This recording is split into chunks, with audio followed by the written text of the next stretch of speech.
je travaille à Dow Jones depuis, je suis arrivé à New York il y a 8 ans pour être directeur de tout ce qui est product development à Dow Jones.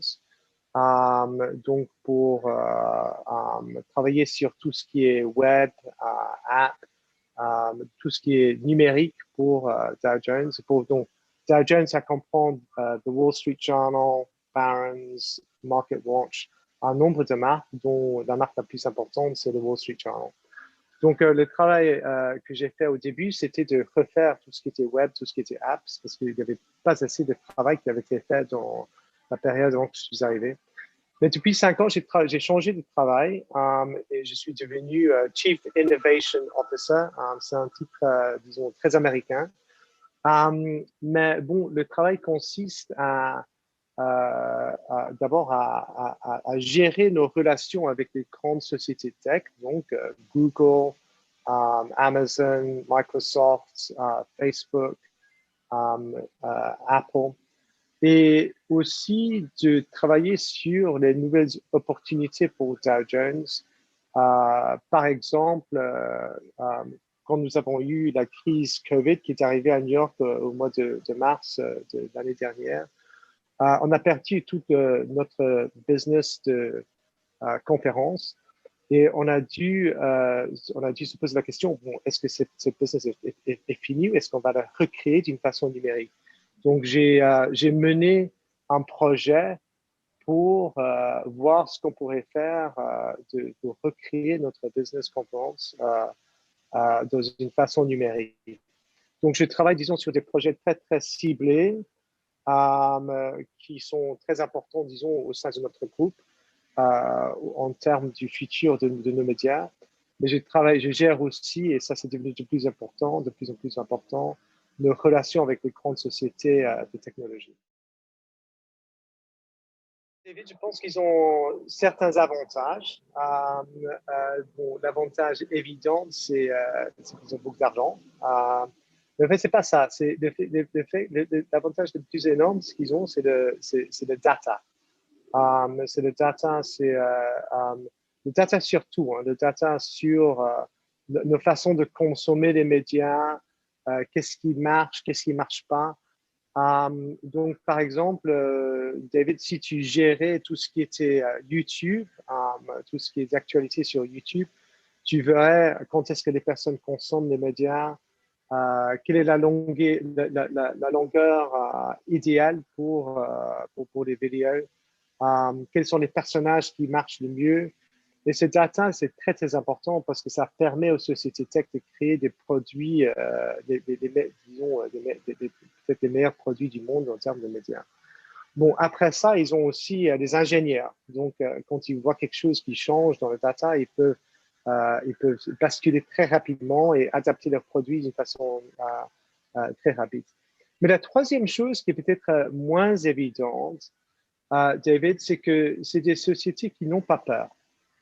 Donc, moi, ce que je vois très souvent dans les sociétés médias, c'est que les gens, ils ont peur. Ils ont peur de changer leurs produits. Ils ont peur de changer les expériences de leurs produits. Que ce soit les journaux, que ce soit le web, que ce soit les apps. Alors que les sociétés tech, ils ont moins peur. Donc, ils sont très, très forts en tout ce qui est prototyping, donc créer des produits, faire de l'expérimentation, si tu veux. Et je pense qu'il y a une chose très importante à retenir, c'est que les médias, ils doivent comprendre qu'ils doivent avoir moins peur de changer les expériences de leurs produits numériques. Pourquoi? Parce que le monde change très rapidement. Et moi, je vois ça de très près. Je vois que Google, Facebook, Apple, ils ont fait des démarches très, très importantes en termes de médias sur leur propre plateforme. Et si on n'est pas concurrent avec ce qu'ils font, ils vont nous écraser. Je pense que d'abord, il faut avoir une vision, David. Il faut avoir une vision de ce qu'on veut devenir. Et je pense qu'un autre problème que j'observe, c'est que les médias ne se posent pas suffisamment fréquemment la question donc de quelle façon est-ce qu'on est vraiment différencié de nos concurrents. On est différencié comment? qu'est-ce qu'on fait qui est vraiment le meilleur du monde? Dans quel sens est-ce que nous sommes vraiment le meilleur du monde?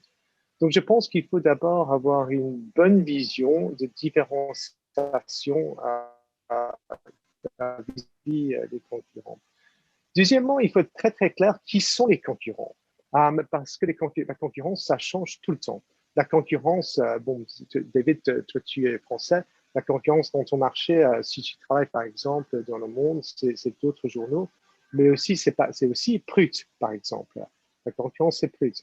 La concurrence, c'est aussi Google. La concurrence, c'est aussi Facebook. La concurrence, c'est aussi Apple.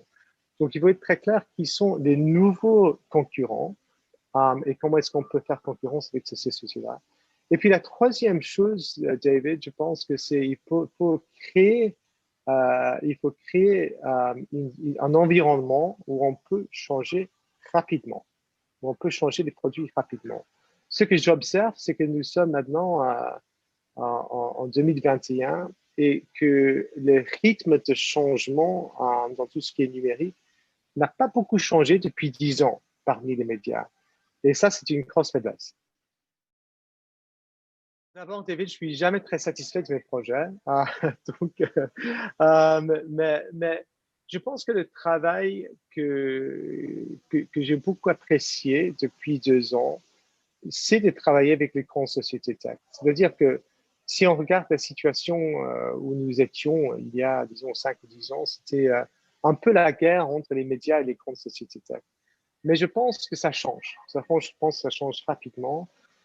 J'ai négocié des deals avec Apple, avec Facebook, et puis très récemment avec Google.